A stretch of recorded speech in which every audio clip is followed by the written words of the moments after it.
அனைவருக்கும் வணக்கம். நம்மளுடைய மாடர்ன் சர்வேயின் தமிழ் யூடியூப் சேனலில் எம்ஏடபிள்யூஎஸ் மூலமாக வெளிவரக்கூடிய ஒவ்வொரு அறிவிப்புகளையும் அடுத்த கட்டமாக என்ன பண்ண போகிறாங்கன்னு சொல்லக்கூடிய அந்த அஃபீஷியல் அப்டேட்டையும் நம்ம முழுமையாக வீடியோவாக அப்லோட் பண்ணிட்டே இருக்கோம். நம்ம கடந்த வாரம் ஒரு வீடியோ அப்லோட் பண்ணியிருந்தோம். அது என்ன வீடியோ அப்படின்னா, இந்த எம்ஏடபிள்யூஎஸ் மூலமாக இசிஇ ஸ்டூடெண்ட்டுக்கு அந்த ஒர்க் இன்ஸ்பெக்டர் போஸ்ட்டுக்கு எலிஜிபிள் கிடையாது அப்படின்னு சொல்லி அவங்க வழக்கு போட்டிருக்காங்க. அதில் அப்பாயின்மெண்ட் ஆர்டர் வாங்கி அப்புறம் வித்துக்கல்ட்டு பண்ணவங்களில் மட்டும் அந்த ஆஃபீஸ் கூப்பிட்ருக்காங்க அப்படின்னு நான் இன்ஃபார்ம் பண்ணியிருந்தோம். ஸோ 25ஆந்தேதி அவங்கள ஆஃபீஸுக்கு கூப்பிட்ருக்காங்க அப்படின்னு அந்த வீடியோவை பார்த்துட்டு நிறையா பேர் நம்மக்கிட்ட பல பதிவை ஷேர் பண்ணாங்க. அது என்ன சொன்னாங்க அவங்க பல பேர், இசிஇக்கு பார்த்திங்கன்னா கவர்மெண்ட்டில் ஜாபே ரொம்ப கம்மியாக இருக்குது. ட்ரிபிள்இ ஜாப்பு ட்ரிபிள்இக்கு போஸ்டிங் தரும்போது இசிஇக்கும் தரலாம்ல, அப்போ எதுக்காக இந்த மாதிரி பண்ணுறாங்க அப்படின்னு நம்ம எல்லோரும் பேசுனாங்க. அதில் பார்த்திங்கன்னா சில பேருக்கு என்ன நடந்துச்சுன்னே புரியவே இல்லை. இது என்ன நடந்துச்சு அப்படின்னு புரியவே இல்லை. அது என்னன்னு பார்த்தீங்க அப்படின்னா, மார்ச் மாதம் 29ஆந்தேதி இந்த லாஸ்ட் நாள் கவுன்சிலிங் நடந்துச்சு இல்லைங்களா? அந்த கவுன்சிலிங் என்ன நடந்துச்சுன்னா, கடைசி பேஜ், அதாவது 3:30 பேஜுக்கு முன்னால் வரைக்கும் இசிஇ முடித்தவங்களில் சில பேருக்கு ஒர்க் இன்ஸ்பெக்டர் போஸ்ட்டு தேர்வு பண்ணி அவங்க அந்த போஸ்ட் ஆர்டர் வாங்கி அவங்க முடிஞ்சு போயிட்டாங்க. 3:30க்கு அப்புறம் நடந்த அந்த இதில் பார்த்தீங்க அப்படின்னா, நடந்த அந்த கவுன்சிலிங்கில் இசிஇ முடித்தவங்களுக்கு ஒர்க் இன்ஸ்பெக்டர் போஸ்ட்டு கிடையாது, நீங்கள் எலிஜிபிள் கிடையாது, ட்ரிபிள்இ மட்டும்தான் எலிஜிபிள், ஸோ இசிஇ கிடையாதுன்னு சொல்லி என்ன பண்ணாங்கன்னா அவங்கள நிப்பாட்டிட்டாங்க. அதில் பார்த்தீங்க அப்படின்னா, அதில் சில பேர் அந்த இசிஇ ஸ்டூடெண்ட் இருப்பாங்க இல்லையா கவுன்சிலிங்கில், அவங்க என்ன பண்ணுறாங்க அப்படின்னா கோரிக்கை வைக்கிறாங்க. கோரிக்கை வைக்கும் போது இல்லை முடியாதுன்னு சொல்லி அவங்க என்ன பண்ணுறாங்க, அவங்களுக்கு இந்த போஸ்டிங் இல்லைன்ட்டாங்க. அப்போ சில பேர் இல்லை இதுக்கு முன்னால் நடந்த கவுன்சிலிங்கில் இசிஇ முடித்தவங்க போஸ்ட் ஆர்டர் வாங்கிட்டு போயிட்டாங்களேங்கும்போது அவங்களையும் நாங்கள் என்ன பண்ணிடுவோம், வித்துகளில் போட்டுருவோம்னு சொல்லி மொத்தம் 19 பேரை என்ன பண்ணுறாங்கன்னா வித்துகள் லிஸ்ட்டாக அனௌன்ஸ் பண்ணிட்டாங்க. இதுதான் அந்த லிஸ்ட்டு. ஸோ 29ஆந்தேதி வெளியிட்ட லிஸ்ட்டு, ஓகேங்களா, வித்துகள் லிஸ்ட்டு. இந்த வித்துகளில் பார்த்தீங்க அப்படின்னா இசிஇ ஸ்டூடெண்ட் அப்பாயின்மெண்ட் ஆர்டர் வாங்கி அப்புறம் அவங்க வித்துக்கல்ட்டு பண்ணாங்க இல்லையா, அவங்க பேர் இருக்குது. அந்த கவுன்சிலிங் போகிறாங்க இல்லையா, கவுன்சிலிங்கில் போய் உங்களுக்கு இந்த போஸ்ட் கிடையாது சொன்னாங்க இல்லையா, அவங்களுடைய எண்களும் இருக்குது. இப்போ போஸ்ட் ஆர்டர் வாங்கிட்டு வீட்டுக்கு போயிருப்பாங்க. அடுத்து நான் அன்றைக்கி நைட்டு பார்த்தா வித்துக்கள் நம்பர் இருக்கும். அவங்க என்ன பண்ணிட்டாங்க, அவங்க கேட்கும்போது இல்லை இந்த ஒர்க் இன்ஸ்பெக்டர் போஸ்ட்டுக்கு ட்ரிபிள்இ தான் எலிஜிபிள், இசிஇ எலிஜிபிள் கிடையாது அப்படின்னு சொல்லும்போது அவங்க என்ன பண்ணுறாங்க, நீதிமன்றத்தில் போய் வழக்கு போடுறாங்க. அங்கே என்ன பண்ணுறாங்க, வழக்கு போடும்போது அவங்க என்ன பண்ணாங்க, நீதிமன்றம் இவங்க நீங்கள் கன்சிடர் பண்ணணும், அவங்க இவங்களுக்கு திரும்ப இவங்க கோரிக்கையை நீங்கள் இது பண்ணுங்கள் அப்படின்னு சொல்கிறாங்க. ஆனால் அவங்க என்ன பண்ணுறாங்க, அடுத்து அவங்களையும் கூப்பிட்டு அவங்க ஆஃபீஸில் வச்சு பேசுகிறாங்க. பேசும்போது நாங்கள் அனௌன்ஸ் பண்ண அந்த அறிவிப்பு இருக்கு இல்லையா, வேலைவாய்ப்பு அறிவிப்பு, போன வருஷம் வெளியான அறிவிப்பு, அந்த அறிவிப்புலேயே பேஜ் நம்பர் 23 சம்திங்கில் நாங்கள் ப்ராப்பராக கொடுத்துருக்கோம், ஒர்க் இன்ஸ்பெக்டர் வேலைக்கு சிவில், மெக்கானிக்கல், ட்ரிபிள்இ மட்டும்தான் எலிஜிபிள் அப்படின்னு. நீங்கள் இதை 3மே இல்லை, அப்போ உங்களுக்கு இது எலிஜிபிள் கிடையாதுன்னு சொல்லி அப்படின்னு பேசுகிறாங்க. அப்படி பேசும்போது அதில் இந்த வித்துகள் லிஸ்ட்டில் உள்ள 19 பேரில் 4 பேர் பார்த்திங்கன்னா பிஎஸ்டிஎம் சம்மந்தமானதில் வராங்க. மீதி உள்ள 15 பேர் தான் இசிஇ ஸ்டூடெண்ட்டு. அந்த 15 பேர் இசிஇ ஸ்டூடெண்ட்டில் ஆர்டர் காப்பி வாங்கினவங்க 6 பேர் மட்டும்தான். மீதி உள்ள என்ன பண்ணிட்டாங்கன்னா 9 பேரையுமே நாட் எலிஜிபிள் அப்படின்னு 29 கவுன்சிலிங் பண்ணாங்களே அப்போ சொல்லிட்டாங்க. அப்போ அந்த அப்பாயின்மெண்ட் ஆர்டர் வாங்கிட்டு போனாங்க இல்லையா, அவங்கள மட்டும்தான் நேற்று அவங்க கூப்பிட்ருக்காங்க ஆஃபீஸுக்கு, எல்லாரையும் கூப்பிடல. ஸோ இந்த 19 பேர் வித்துகள் லிஸ்ட்டில் உள்ளவங்களில் 6 பேர் அப்பாயின்மெண்ட் ஆர்டர் போஸ்ட் ஆர்டர் வாங்கிட்டு போனவங்க. அப்புறம் என்ன பண்ணிட்டாங்க அப்படின்னா, பாக்கி உள்ள 6 பேர் 19 பேரில் 6 பேர் பார்த்திங்கன்னா போஸ்ட் ஆர்டர் வாங்கிட்டு போனவங்க. அப்புறம் 4 பேர் பிஎஸ்டிஎம் சம்மந்தமாக உள்ளவங்க. மீதி உள்ள பார்த்தீங்கன்னா மீதி உள்ள 9 பேர் இருக்காங்க இல்லையா, அந்த 9 பேர்த்த இவங்க கூப்பிடவே இல்லை.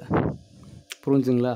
அப்போ இந்த இசிஇ முடித்தவங்களில் அப்பாயின்மெண்ட் போஸ்ட் ஆர்டர் வாங்கிட்டு இவங்க வீட்டுக்கு போகும்போது அடுத்த பேஜ் கவுன்சிலிங்கில் இசிஇ முடித்தவங்களுக்கு வேலை இல்லைன்னு சொன்னதுனால ஏற்கனவே போஸ்ட் ஆர்டர் வாங்கினவங்களுக்கு அவங்க எண்களில் வித்துகள் லிஸ்ட்டில் போட்டு உங்களுக்கும் போஸ்டிங் இல்லைன்னு சொன்னனால இந்த 19 பேர் என்ன பண்ணுறாங்க, 19 பேர்த்தில் சில பேர் என்ன பண்ணுறாங்க, வழக்கு போடுறாங்க.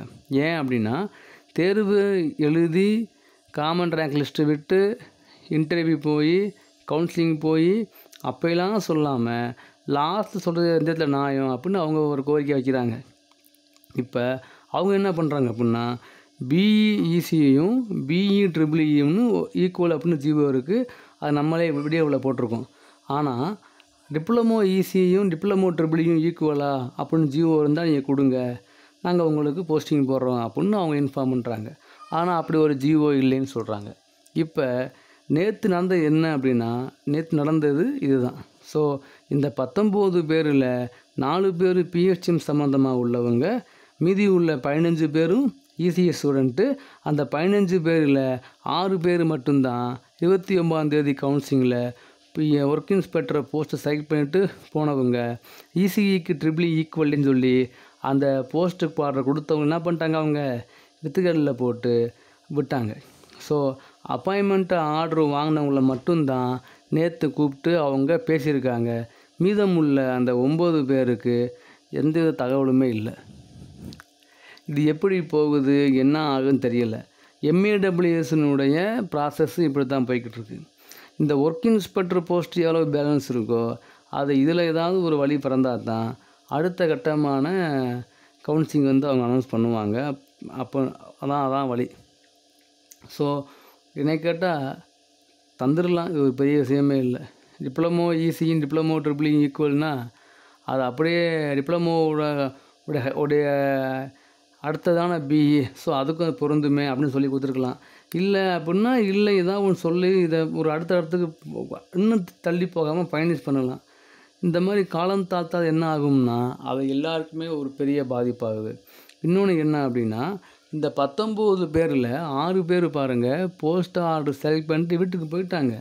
திடீர்னு பார்த்தா வித்துகளில் போட்டால் அவங்க எவ்வளோ கஷ்டப்படுவாங்க, அது எவ்வளோ மன உளைச்சலாக இருக்கும்.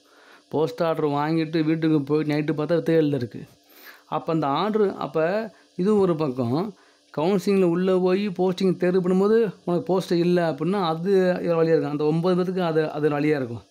ஸோ ஆர்டரு வாங்கின 6 பேருக்கும் போஸ்ட்டு இல்லை, கவுன்சிலிங்கில் போய் போஸ்டிங் கிடைக்கும் அப்படிங்கிறவங்களுக்கும் போஸ்டிங் இல்லை. 15 பேர் நிலமை வந்து கேள்விக்குறியாக இருக்குது. 4 பேர் பிஹெச்டிமில் வராங்க. அப்போ இந்த 15 பேர் இசிஇ முடித்தவங்களுக்கு என்ன இது இருக்குது? இசிஇ முடித்தவங்களுக்கு அரசாங்கத்தில் இருக்க கவர்மெண்ட் ஜாப்பு ரொம்ப ரொம்ப கம்மியாக தான் இருக்குது. இந்த நம்மளுடைய சிவில் மெக்கானிக்கல் ட்ரிபிள் கூட வந்து அதிகமாக இருக்கும். ஆனால் இசிஇக்கு வந்து கம்மியாக தான் இருக்கும். அப்படி கம்மியாக உள்ளதுலையும் கிடைக்கக்கூடிய இந்த மாதிரி போஸ்ட்டுகளையும் இல்லைன்னு சொன்னாங்கன்னா நாங்கள் என்ன பண்ணுறது அப்படின்னு அவங்களுடைய கோரிக்கையை வந்து பதிவு பண்ணுறாங்க. அது நீதிமன்றம் போயிருக்கு. நீதிமன்றத்தினுடைய அந்த ஆணையின் பேரில் எம்ஏஎஸ் என்ன பண்ணுறாங்க, அந்த போஸ்ட் ஆர்டர் வாங்கின 6 பேர்த்த மட்டும் கூப்பிட்டு அவங்களுக்கு இன்டர்வியூ பண்ணியிருக்காங்க. அந்த 6 பேரை கூப்பிட்டு அவங்கக்கிட்ட ஜிஓ லெட்டரு இதெல்லாம் கேட்டிருக்காங்க. இதெல்லாம் நாங்கள் வந்து எங்கள் ஹையர் ஆஃபீஸருக்கு நான் ஃபார்வர்ட் பண்ணுறோம், நீங்கள் போயிட்டு வாங்க அப்படின்ட்டுருக்காங்க. அடுத்து இன்னும் நமக்கு தெரியாது. ஸோ நமக்கு வந்து எல்லா அப்டேட்டும் பார்த்திங்க அப்படின்னா நம்ம வந்து ஒருத்தர் கவுன்சிலிங் போகிறாங்க போகலை அப்படின்னு நம்மளால போய் பார்த்துக்க முடியாது. நமக்கு அவங்க ஷேர் பண்ணுறா நம்ம என்ன பண்ணுற வீடியோவை நம்ம அப்லோட் பண்ணுறோம். ஷேர் பண்ண எல்லாமே நம்ம அப்லோட் பண்ணுறோமானா கிடையாது. அதில் எது ப்ரூஃபு எது உண்மை அப்படின்னு நம்ம செக் பண்ணி தான் நம்ம வீடியோ அப்லோட் பண்ணுறோம்.